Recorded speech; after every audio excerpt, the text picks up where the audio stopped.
Halo, Assalamualaikum warahmatullahi wabarakatuh. Selamat datang kembali di kelas kita ini.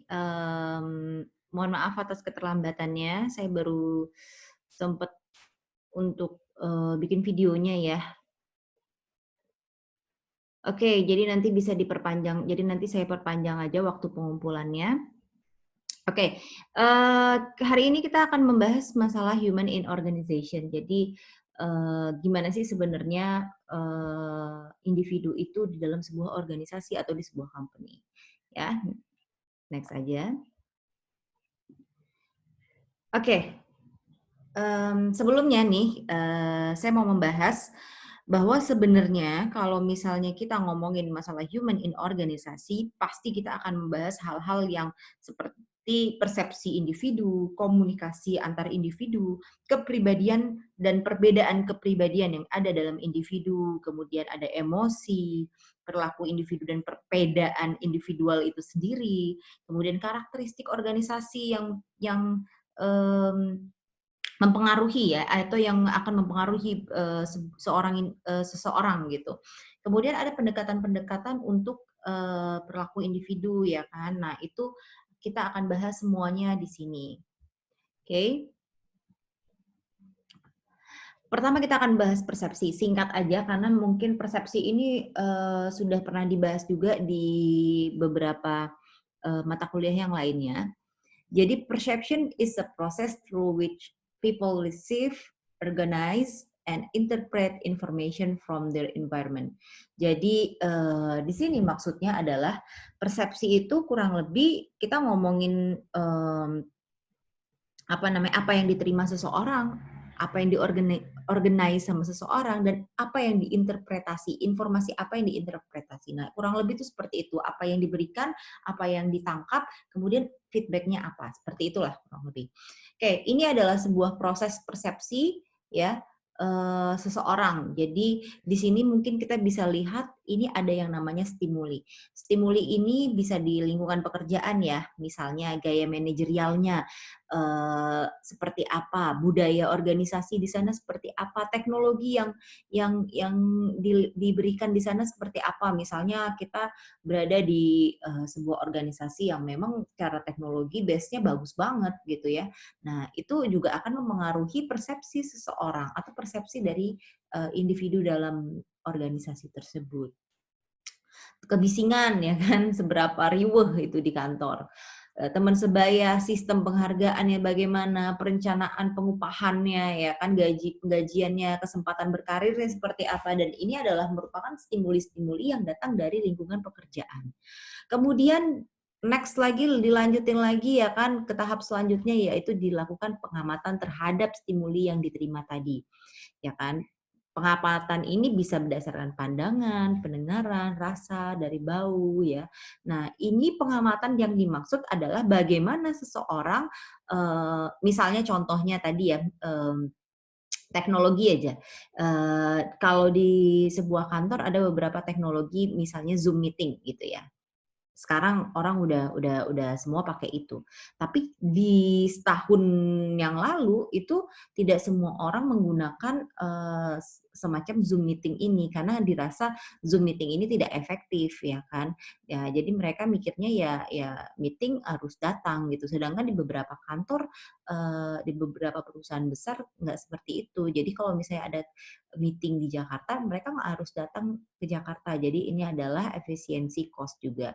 Nah, jadi di sini para karyawan itu melakukan pengamatan ya, dari pengalaman yang dia rasakan melakukan Zoom meeting seperti apa, kemudian, dilakukannya lah pemilihan di sini. Ya, di sini. Terus ada kekuatan, ukuran, dan ketidaksabaran, kok ketidaksabaran sih ya, ketidaksabaran. Oke, nah jadi di sini adalah dilakukannya pemilihan dari pengamatan tersebut. Oke, berarti aku menginterpretasikan bahwa, oh Zoom meeting ini ternyata efektif juga ya, bisa efektif kalau begini gini gini. Itu dilakukannya penerjemahan, ya. Nah, jadi oh ternyata Zoom meeting itu seperti ini, stereotip gitu ya, konsep diri, emosi. Nah, jadi gimana kita menanggapi Zoom meeting tersebut. Kemudian baru adanya tanggapan berupa sikap. Ya tadi stereotip doang.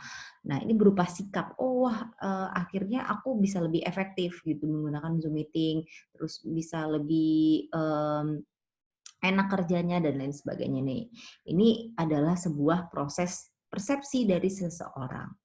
Nah, faktor-faktor yang mempengaruhi persepsi seseorang, nih tentu ada beberapa faktor ya yang mempengaruhi. Yang pertama ini ada pembelajaran, ya kan, faktor-faktor kecerdasan. Nah, ini ada internal, ada eksternal. Nah, kita ngomongin internal dulu deh, misalnya kecerdasan, kepribadian, motivasi, ini termasuk yang internal ya. Pembelajaran pun termasuk internal. Nah, pembelajaran di sini maksudnya hal yang memang dulunya berupa pengalaman ya. Jadi ini adalah berupa pengalaman. Oke, ini pengalaman masa lalu nih sama ya. Jadi ini pengalamannya. Nah, ini pembelajaran dari pengalaman tersebut. Tujuannya, harapannya apa, minatnya apa, kemampuan dan pelatihan. Nah, ini merupakan faktor-faktor yang memang mempengaruhi persepsi seseorang.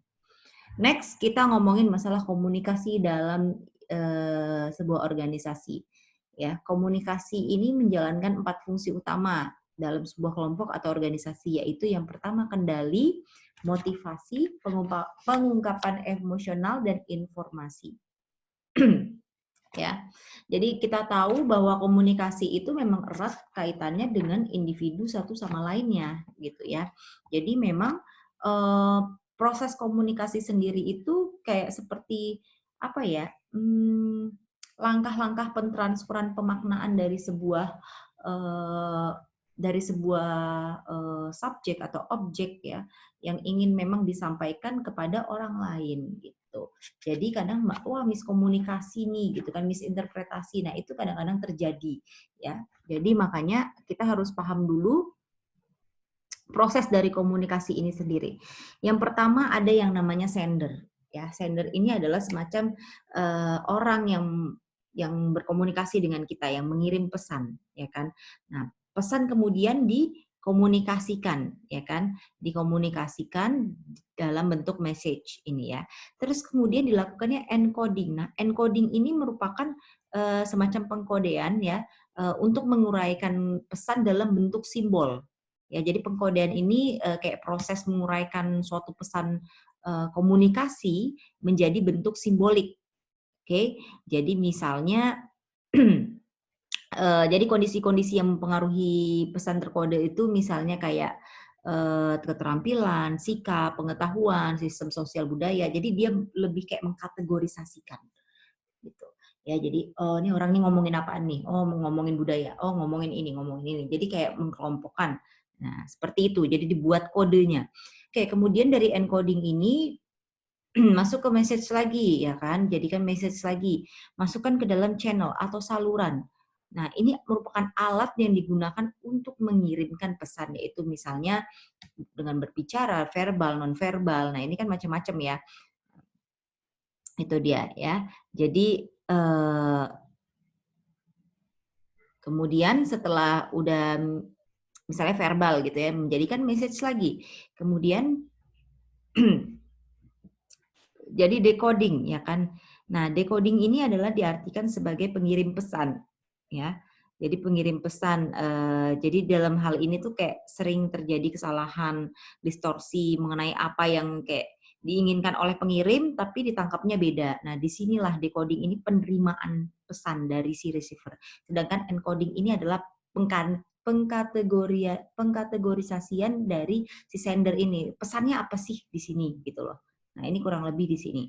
Ya, kemudian ini adalah bentuk dari si alatnya sendiri, ya kan, verbal, non verbal, atau misalnya lewat SMS, lewat WA, lewat bicara atau seperti apa. Nah, kemudian ada yang namanya receiver, ya kan.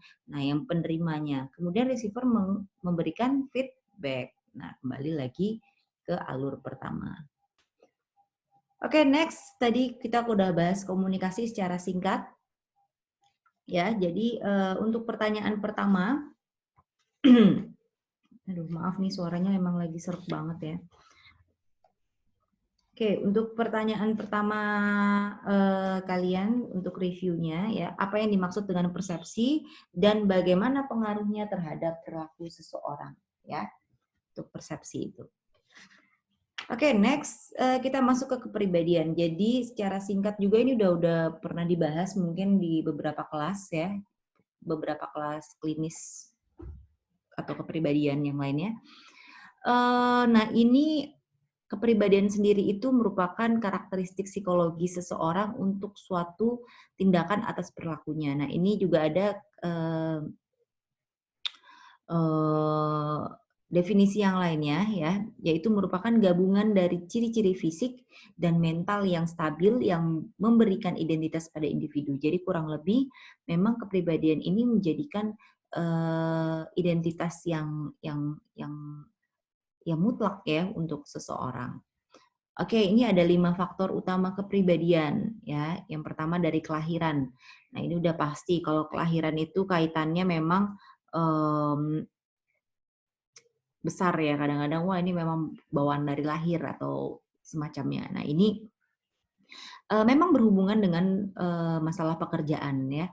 Dalam artian di lingkungan pekerjaan sendiri faktor kepribadian kelahiran ini memang lebih cenderung berimpact dalam artian kayak misalnya eh, lingkungan lingkungan rumahnya dan lain sebagainya itu juga sangat-sangat berpengaruh kepada kepribadian seorang. Jadi memang kayak wah udah dari oroknya nih gitu. Nah, ini terjadi. Terus kemudian ada sifat yang menyenangkan. Sebenarnya sifat yang menyenangkan ini kayak semacam cuman bonus doang ya. Tidak terlalu berpengaruh terhadap produktivitas bekerja, cuman memang mungkin meningkatkan mood untuk orang-orang yang bekerja di sana gitu ya. Jadi kayak lebih kepada motivasi, tapi tidak kepada produktivitas kerja. Gitu. Sifat berhati-hati ini tentunya jadi faktor utama juga dalam lingkungan bekerja. Nah, sifat ini memang sangat dibutuhkan ya dalam sebuah lingkungan bekerja karena kalau misalnya tidak adanya sifatnya berhati-hati maka ketika mengerjakan sesuatu tentunya nanti akan berdampak buruk. Kemudian yang keempat ada keseimbangan emosi itu definitely udah pasti. Obviously udah pasti dia dibutuhkan ya adanya keseimbangan emosi. Jadi kalau ada orang-orang yang suka marah tiba-tiba terus jadi kayak bikin satu kantor nggak mood gitu ya. Nah ini jadi kayak perusak suasana gitu. Oke, kemudian ada sikap keterbukaan pada pengalaman. Nah, ini juga sharing-sharing itu penting ya kan. Terus kemudian kita bisa belajar juga dari pengalaman orang lain. Jadi memang hal ini sangat-sangat dibutuhkan dalam keberlangsungan atau praktik dalam pekerjaannya itu sangat dibutuhkan. Oke, jadi itu ada apa namanya faktor utama yang berpengaruh kepada lingkungan pekerjaan dan ini ada faktor penentu kepribadian ya. Jadi singkat aja saya bilang di sini ada keturunan, lingkungan, situasi ini udah pasti ya dari bawaan dari oroknya, lingkungan sekitarnya, terus situasi yang dihadapi sekarang ini misalnya situasi pekerjaan apa nih yang lagi dihadapi. Nah, itu adalah merupakan faktor-faktor penentu kepribadian seseorang. Nah, di sini semuanya ya, kecuali keturunan ya, di sini semuanya di lingkungan dan situasi ini ada yang namanya pembelajaran. Emosional ya, kita ngomongin emosional. Next kita ngomongin emosi, ini kecerdasan emosi ini ya adalah kemampuan lebih yang dimiliki seseorang dalam memotivasi dirinya, ketahanan dalam menghadapi kegagalan, mengendalikan emosi, menunda kepuasan, serta mengatur keadaan jiwa. Jadi kalau misalnya dibilang emosinya stabil, ya ini yang namanya emosi stabil itu ya ini, berarti dia itu bisa memotivasi dirinya sendiri walaupun apapun yang terjadi dalam pekerjaan, misalnya habis dimarahin bos ya kan, itu gimana caranya memotivasi diri sendiri. Terus kemudian dia misalnya proposalnya di decline, ditolak gitu ya. Nah, gimana caranya memotivasi dirinya? Gimana caranya menghadapi kegagalan? Gitu. Nah, ini adalah hal-hal yang sangat penting atau yang sangat dibutuhkan individu dalam sebuah organisasi. Nah, kalau misalnya didasarkan dari jenis kelaminnya itu pasti beda banget. Perempuan sama laki-laki, wanita sama pria itu beda. Mereka mempunyai kayak semacam perbedaan sosial ya. Jadi kayak di mana sebenarnya pria itu lebih lebih berani dibandingkan wanita ya kan. Nah, jadi kayak wanita tuh kayak lebih menunjukkan emosi daripada pria. Oke, wanita tuh lebih sering memperhatikan emosinya, kecuali kemarahan gitu ya daripada pria. Nah, ini benar apa enggaknya yang terjadi memang seperti itu penelitian yang ada. Wanita itu lebih banyak mengalami emosi ya, dalam artian masalah keluarga, masalah ini, masalah itu dan seringnya seringnya itu mempengaruhi efektivitas atau produktivitas kerja.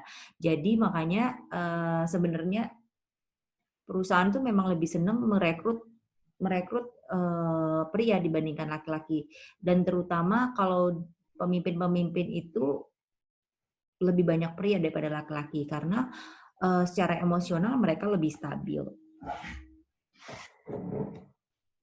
Oke, sebentar.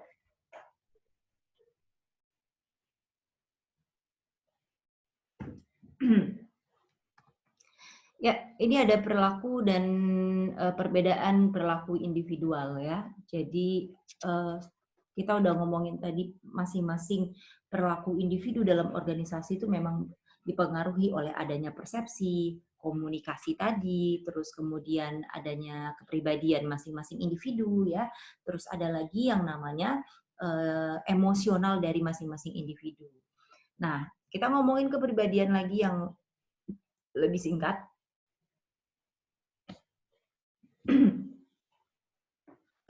Oke, ada kepribadian sehat dan ada kepribadian yang tidak sehat ya.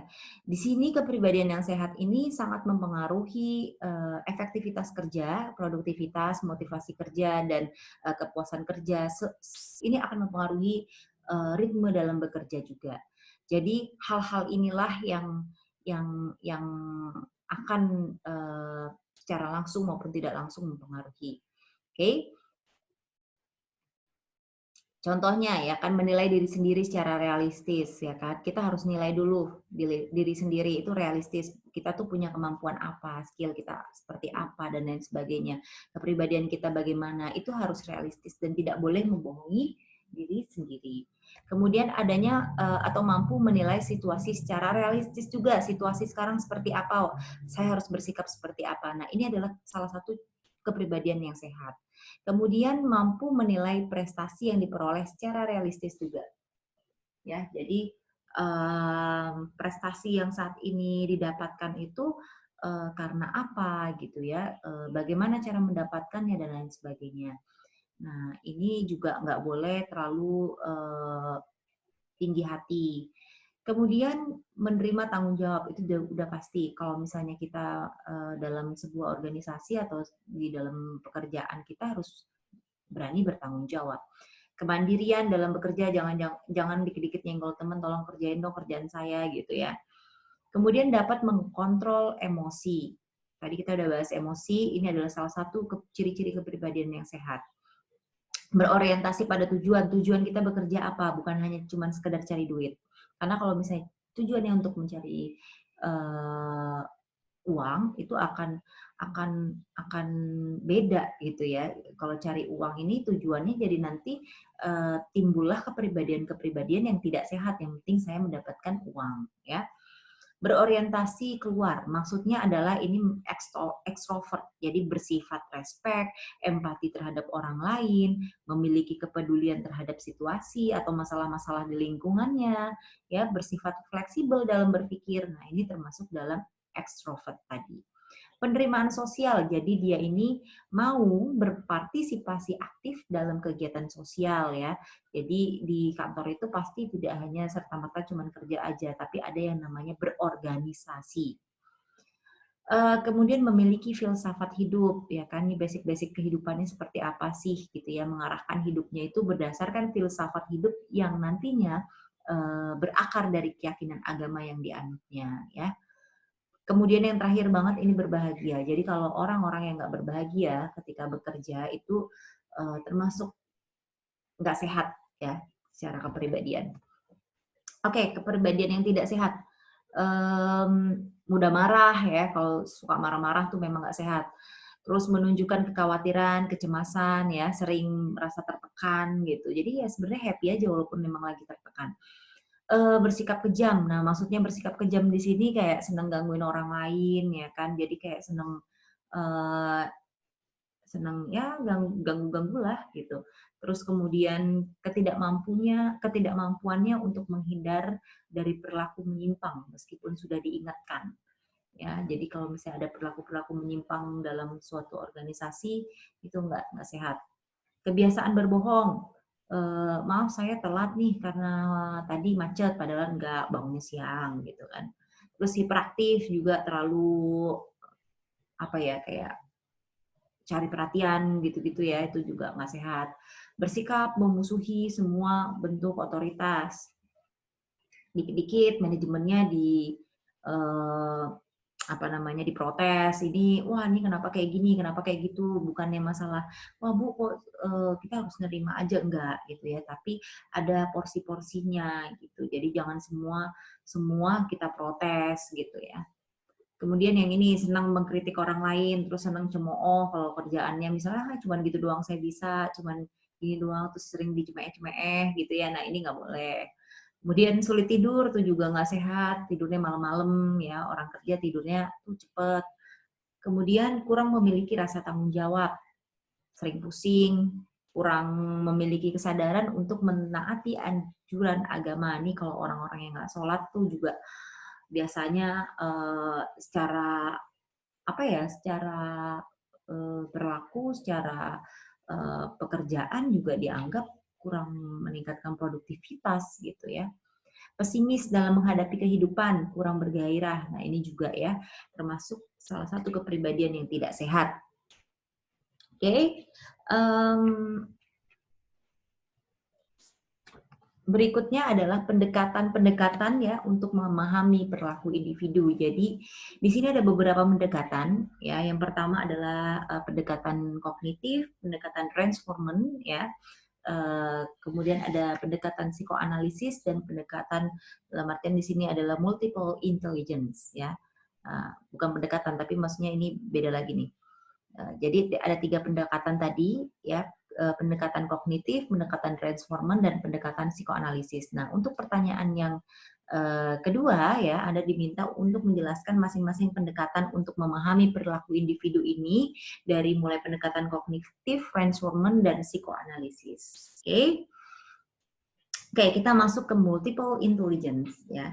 Jadi multiple intelligences ini kurang lebih ya, ini semacam kayak kecerdasan yang ganda gitu ya, yang dimiliki oleh seorang individu. Jadi orang itu nggak bisa cuman satu hal aja, tapi banyak hal yang memang uh, dia bisa lakukan. Nah, pada multiple intelligences ini, menurut Howard Gardner ya, yaitu adalah orang yang memang mengembangkan konsep kecerdasan seperti verbal, terus kemudian ada matematika atau logika, terus kemudian ada spasial atau visual, kemudian kinestetik, ya, musikal, interpersonal, intrapersonal, dan spiritual. Jadi ada 8 kecerdasan yang memang masing-masing itu memiliki porsinya ya, jadi kayak kecerdasan mana nih yang dia miliki untuk melakukan sebuah pekerjaan. Oke, pertanyaan ketiga, kalian diminta untuk menjelaskan masing-masing kecerdasan tadi yang menurut Howard Gardner tadi ya. Ada yang pertama kecerdasan verbal atau bahasa, kemudian kecerdasan logika atau matematika. Ini bisa mungkin dicari di buku-bukunya ya, ini pasti ada. Kemudian kecerdasan spasial atau visual, kemudian apa yang dimaksud dengan kecerdasan kinestetik atau kecerdasan tubuh ya. Nah, kecerdasan musikal dan ritmik ini seperti apa? Personal, interpersonal apa, intrapersonal apa, dan kecerdasan spiritual apa. Nah, ini maksudnya adalah bagaimana dia itu menghadapi sebuah pekerjaan. Jadi maksudnya kecerdasan-kecerdasan ini kaitannya dengan perilaku individu dalam sebuah organisasi. Jadi silakan untuk pertanyaan ketiga ini dibuat di reviewnya, oke? Okay? Ya, ini belum selesai. Saya akan menunjukkan sebuah video yang mungkin semuanya udah pernah lihat. Ada beberapa orang yang udah pernah lihat video ini. Oke. Okay.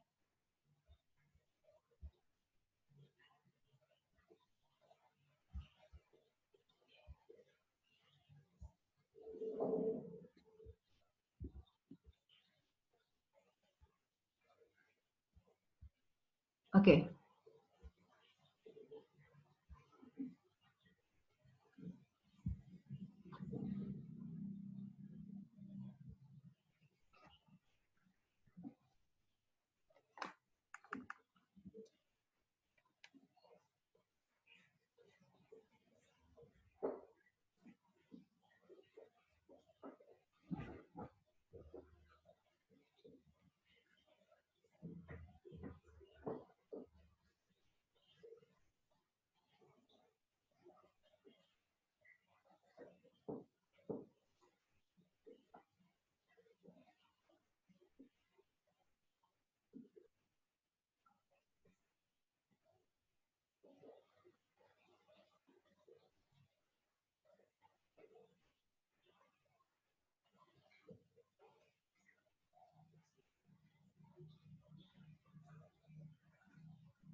Oke, jadi itu ya, ada video ya kan tentang, how people in organization work ya kan. Jadi gimana caranya mereka itu menjalankan peran mereka masing-masing ya. Jadi, silahkan untuk, question nomor 4 ya, eee, jelaskan peran masing-masing yang ada dalam video itu. Jadi silakan review video ini tuh seperti apa sih sebenarnya. Oke, paling itu aja yang saya minta, eee, review kali ini ya. Jadi tadi ada beberapa pertanyaan, silahkan jawab dan silahkan dimasukkan ke dalam review, sesuai dengan, waktu yang telah ditentukan. Oke, sekian dari saya. Wassalamualaikum warahmatullahi wabarakatuh.